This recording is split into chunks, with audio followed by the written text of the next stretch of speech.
The quick brown fox jumped over the lazy dog. It's where we all begin. Welcome to Lazy Dog Typewriters.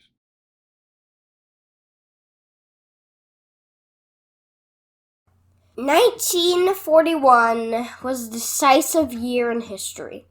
War had raged in Europe since Hitler invaded Poland in 1939. But America stayed out, at least officially. That changed in 1941, when the Japanese Empire attacked Pearl Harbor on the morning of December 7th. Yesterday, December 7th, 1941, a date which will live in infamy. The United States of America was suddenly and deliberately attacked by naval and air forces of the Empire of Japan. Hitler declared war on the U.S. the next day. After that, everything changed, and American society fully mobilized for a global war. Civilians were asked to conserve everything from cans to vegetables, and companies converted production from luxury goods to war materials. Today, we will examine a piece of that history, a typewriter, built just before the day which changed everything, a 1941 Smith Corona Sterling. Let's learn more. Howdy folks, and welcome to Lazy Dog Typewriters. On a glorious spring day in 2021, we decided to shift our review outside for this one. The lazy dog is laying out in the sun, eating a bone, and we thought I'd throw you a bone by looking at these Corona typewriters. Kevin mentioned in his introduction that this is a relatively uncommon machine because it was made for a brief period only prior to the start of World War II, and Smith Corona shifted production to Springfield 1903 rifles and other war materiel during the Second World War. So this machine was made in approximately 1941, so right before the bombs and torpedoes started falling on Pearl Harbor. This was made for a very weary or uncertain population worried about our entry into World War II. And of course, by the time it rolled out to store shelves, it was too late, and we had already been dragged into that conflict. So less about World War II and more about just the truly magnificent construction of the Corona Sterling. This machine, 1941, was the evolution of the Corona design, and we'll just take a look at it from all aspects of it. Got decals in pretty good shape here on the back. LC Smith & Corona Typewriters Inc. Many times these are scratched up. You'll see quickly that you have tabs on this version of the machine, but they're manually set tabs. You have your margins here in the back, which are pressed to slide. Since we're already here, we normally, when we find these machines, very frequently, these are very much oxidized, so aluminum oxide or kind of a powdery white rust that we have polished off on this machine. And interestingly enough, your tab rack and your tabs themselves have all been blued, so that's sort of a gunsmithing thing, but a blued finish on these metal parts, whereas the previous they were not blued. They're either left in the white, as they say, or just left polished, so we can compare that as well. Coming around to the front, we'll notice, of course, stylistically we have what they call the speedline case, so it has kind of a curve here. It is no longer the square of the square line or flat top style in the early 1930s, and we'll look at that in a minute, Kevin. The keys are the standard black keys with their chrome or nickel-plated rims. We have our floating shift, which was advertising the fact that you have a segment shift on this machine as opposed to a heavier carriage shift. We have a standard keyboard layout. What does that mean, Kevin? There is no dedicated Number 1 key. number 1 or exclamation, and you have to make those keys manually. Oh no! Yeah, like the lowercase L for numeral 1 and the period backspace apostrophe for the exclamation, as we always point out to new viewers. And that's a lot like making an emoji today. If that seems crazy, just think colon parentheses and how normally we accept that today. All right, back to the controls. This is a fully featured machine with a ribbon color selector, so white is stencil, and then red and blue. This one is just ever so slightly stiff when you're doing it left-handed. This lever on the left is your manual ribbon reverse, and that will reverse your ribbons. They will, of course, automatically reverse when they are triggered by your ribbon reverse system. We'll go ahead and use that as a segue for looking under the hood. This is your ribbon reverse forks. When those are engaged with a grommet in the ribbon, it pulls them, puts tension on them, and then they auto reverse. These are vintage metal spools. This is a Elite typeface on this machine, so we'll see that later. On the left hand side we can see our touch selector, so you push and you've got about 6 different settings from high to low, and at this stage they still do have an impact. Sometimes these machines, it doesn't make an impact, but this one it certainly does. You can feel it when you're typing. Again, they're advertising the floating shift, which they were quite proud of. And we are continuing on. We have a ruler, vibrator. Now, one thing that is interesting, and I wanted to bring out, this is your line selector knob, if you will. It only has 2 positions. You have 1 and 2, so single and double space. You have your carriage release lever here on the left and the right. You get 2 of them. We'll look at that. But what I want to talk about right now is the paper bale. So the paper bale on the Sterling model is quite different from the standard model, which preceded it by only just a year or 2. So instead of having paper fingers, as the standard model does, we have shifted to an actual paper bale with feed rollers, and we have no paper fingers to be found. Now, here we go. This is the standard. There are those paper fingers. Interestingly enough, what reappears on the Model 5? Well, the paper bale goes away, and the paper fingers have returned. And I think what's going on, if you look at a Model 5 Silent Super, they use the paper bale as a differentiator in their lineup, because the Model 5 Silent Super has a paper bale and paper fingers. So the paper bale itself was used as a differentiator on their product lines. The Sterling here is the middle of the product line. You had the standard, the Sterling, and the Silent. There was no Silent Super yet on the 3A system we have here, and the S3S was the Silent for the serial numbers.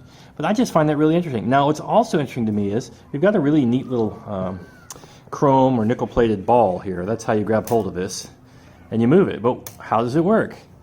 Unlike almost any other I've ever seen, it just pulls forward and pops in place. Now, normally what you do is you lift up on those and bring them down, but in this case you pull it forward. So it's kind of nifty. I've not seen it before. Again, annotating or indicating this is a premium machine, you have a paper guide over here, which slides very nicely. We've lubed it up. So it gives you your margin. There's a 0, a ½ inch, 1 inch used for figuring out where your margins would be on your typewriter. All right. Also, because it is a Sterling and has a tab, we touched on that briefly. So you press the tab, and that will manually trigger your tab system. So back here, we have the tabs. And those kind of look like what, Kevin? What do those things look like to you? Those tabs? Yeah. They kind of look like Among Us's. Among Us's. Okay, that's interesting. That's not what I see, but I guess they do look like those little space creatures, and they show Among Us. Now, you'll see I have to struggle a little bit to get these off. Oh, no. Now, I don't think they were initially that quite so hard to get off, but They're Among Us's. They're neat. Yeah, they do look. I think that's actually hilarious. They do. We'll get you a close-up. If you've ever watched someone playing Among Us, that's the little space astronaut, his face. All right, but on the back of his face, if you will, where the imposter puts the knife, is this really neat little metal spring, okay? And it's riveted in place to this.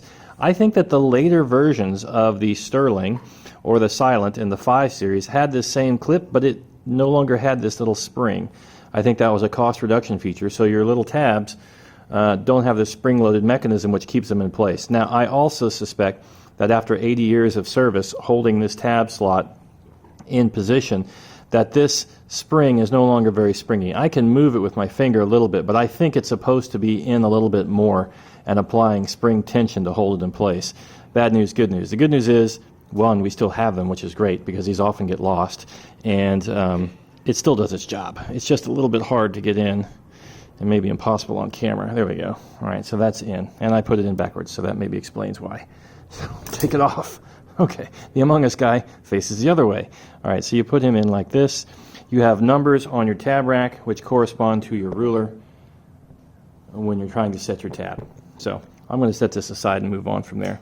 All right, Mr. Among Us. So press and slide here. This is your margins. Just press and slide, and you can see this has been freshly polished. There's just a little crud on there.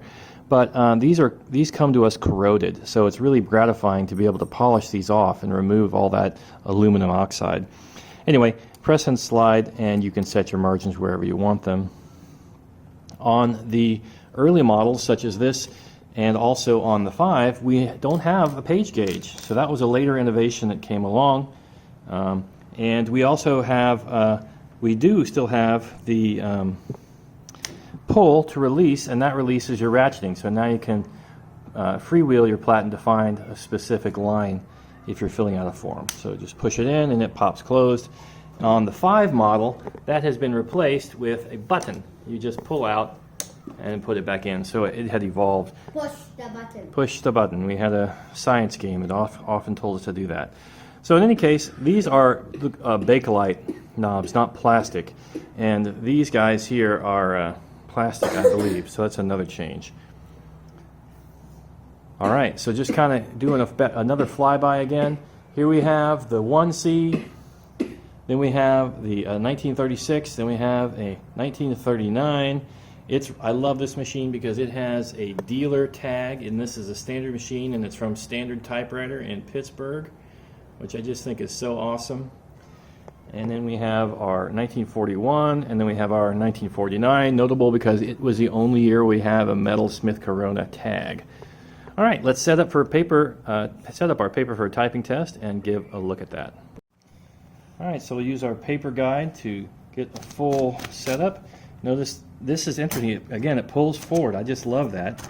It's just a little bit backwards. I mean, I've never seen one quite like that on a Smith Corona, so that's new to me. I meant to get the white paper, so it's another demonstration of which side goes out when you're typing, but so be it. Let's go ahead and give this a typing test. Quick brown fox jumps over the lazy dog. It's where we all begin. Okay, so that's single spacing, and then we want to go to double. We just move this prong, and we're in double spacing. This is an elite typeface. As you can see, if we zoom in a little bit, there you go. That's 12 characters per inch. It's a little harder on the eyes for those of us wearing glasses, but other than that, it's really nice to use up. You get more letter on your paper, if you will. So very nice. I just absolutely love these machines. I feel very fortunate to have kind of an example of each, and I know I must have a 4A somewhere. I just didn't have the ability to get it out and ready on time. There's very little not to like about these Smith Coronas. They evolved every few years, and they just got better and better. The Corona standards on the right, and then the kind of more modern variants with the Speedline, and then later the 5 series styling are just fantastic. And even the later Sterlings in the 1960s, the 5As and the 5AXs, are some of my all-time favorite typewriters. If you're new to typewriters, you absolutely cannot go wrong with a Smith Corona model, especially the 4s and the 5s, even the 3s if you're lucky enough to find them. But you should probably get it after the quarantine just to be safe. That's right. They are called Corona. Just a comment on the decals. You'll notice that this Corona looks a little bit silver. That was not intentional. When these were first made, this had a gorgeous gold color to the decal, but over time people have cleaned them, and that gold color has faded to silver. You can see it over here on this standard. It's kind of a silver, but the standard logo still has gold. And why is it worn off? Well, honestly, that's honest wear, because as the paper rolls through the platen and the paper table, it just rubs. It rubs right there on your logo. So that's why there's some fading on those. Back here, my Corona flat top square line, it has miraculously still got a gold Corona label, but down below it has silver. Kevin's got a little bit of a spring allergy cough, so bear with us on that. All right, so pros and cons of these machines, just real quickly. Pros, I love the styling. They all have the same excellent typing touch. They're easy to use. Now, this Corona built in 41 is probably one of the most rare because they had such a limited production run. I think less than 50,000 total of this series were made, which is really small in Smith Corona terms. Not extremely rare, but definitely uncommon because of the production run. So that's a pro and a con if you're looking for one. They have segment shift, which I love. It's just so easy to use. They have almost all the features you can think of wanting. We have a tab, ribbon color selector, backspace, not that that's so big, but manual ribbon reverse. They really thought about being used by your typist. Cons, just as with any typewriters of this vintage, and I think that anything before World War II is kind of in an antique category, and then post-World War II is a vintage category. And I tend to find my happy space is post-World War II. But when I find some machines in this good condition, such as this Corona Sterling, I just count myself really lucky. So the con that I'm trying to speak here is that sometimes you just get more wear and tear on the machines once they get past 44, 43, 42, etc., and the platens are harder. But this one, remarkably, while the platen is firmer than it was when it was new, it's not as rock hard as even some of the Model 5s that I have seen. And this Corona still has a pretty good soft platen as well. So they're just things to work around. And as always, you can always overcome that by using a backing sheet, which I always recommend with machines of this vintage, or a new platen from J.J. Short if you really want to go all out. So, all in all, fantastic typewriters. Probably went on too long, but we did try to cover a whole history of typewriters. And as Kevin noted in his introduction, and we will conclude, this was truly, 1941, a decisive year in the history of the world. The United States had tried to stay out of World War II. They were very skeptical of the war. People like Charles Lindbergh were absolutely adamant that we shouldn't enter the war. And it took the Japanese attack on Pearl Harbor for us to enter the war. Not the invasion of France, not the invasion of Poland.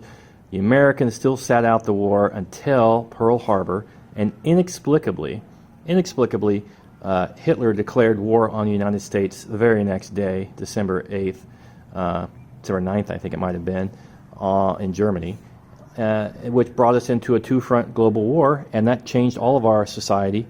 Typewriters such as this gorgeous Corona Sterling were no longer made, and instead they shifted to production of war material. So thankfully, even though we're still burdened with Corona, as it were, we are in a much happier time and are able to truly appreciate machines such as all of these wonderful Corona typewriters. Thanks so much for joining us. Have a great day.